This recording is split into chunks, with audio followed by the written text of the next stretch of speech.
Halo, selamat tengah hari semua. Kita jumpa lagi dalam audio lek kita pada hari ini. Pada tengah hari ini, petang ini, saya rasa petang sudah. Baru tadi saya nampak itu grup WhatsApp. Sudah banyak benda yang saya nampak yang saya boleh kata memang melucukan. Yang kedua, bagi saya ada yang sampai tidak kaitan pun dorang bawa masuk dalam cerita politik. Sampai ada yang maki hamun lah, sampai ada yang bagi middle finger, semua itu kita tidak boleh biarkan begitu. Sebab memang inilah karena penyokong-penyokong fanatik apa-apa parti pun di negara kita, terutama yang di Sabah sendiri. Jadi apa yang saya nampak itu, saya ada beberapa kesimpulan lah kepada semua. Untuk bagi perkara yang pertama yang harus kita nampak adalah apabila kita masuk dalam grup WhatsApp dan topik yang dibincangkan itu adalah politik, sekarang ini, masa-masa sekarang ini, terutamanya waktu masuk campaign, jarang kita cerita benda biasa. Kita akan cerita politik saja sepanjang 2 minggu ini. Oke, jadi itulah yang kita akan cerita sekarang. Perkara pertama yang kita akan nampak, yang saya nampak adalah jangan ikut cakap orang bilang, jangan kita ikut hati, ikut emosi apabila berkata-kata. Sampai ada yang bilang siapa ulah kalau jumpa, siap tumbuklah mata kalau jumpa, dan apa-apapun. Sebab ini kita tidak boleh cakap di dalam WhatsApp. Kenapa? Dia akan menimbulkan rasa tidak puas hati. Mungkin betul-betul kalau kamu jumpa, mungkin kamu tumbuk itu betul-betul di tepi jalan. Tapi saya rasa orang Sabah tidak begitu. Lainlah kalau tempat lain kita tidak pasti, tapi kalau Sabah saya percaya tidak pernah begitu.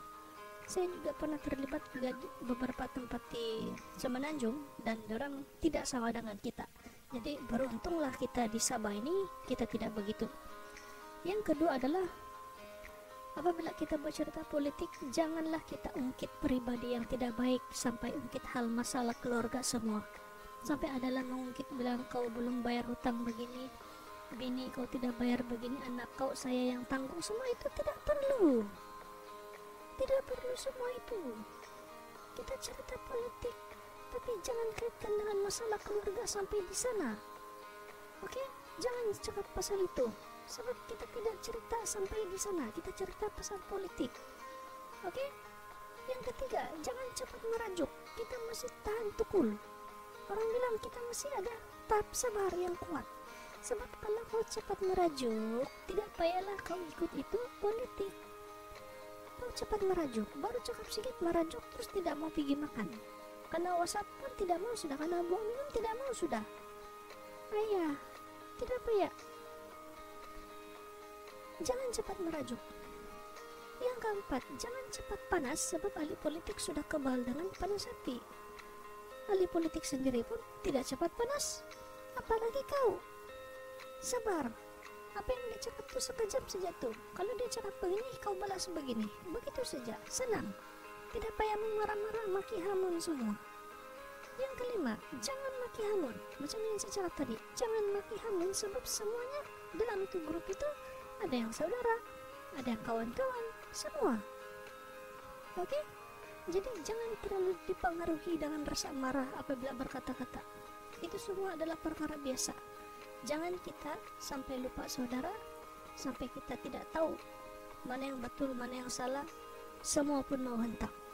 Ingat, PRU kali ini memang sangat-sangat penting dan sangat-sangat menjadi titik tolak pemerintahan utama di negara kita, khususnya di negeri Sabah. Jadi saya sarankan kepada semua penyokong fanatik, tolong jangan beremosi di media sosial. Jangan maki hamun, jangan cakap tidak tentu. Jaga mulut kamu, jaga hati kamu, jaga telinga kamu semua. Sebab apa yang kamu keluarkan daripada mulut kamu akan memberi kesan kepada yang lain. Jadi beringat-ingatlah, sentiasa beringat, dan semoga semuanya baik-baik saja. Kontrol itu mulut. Sekian dan terima kasih.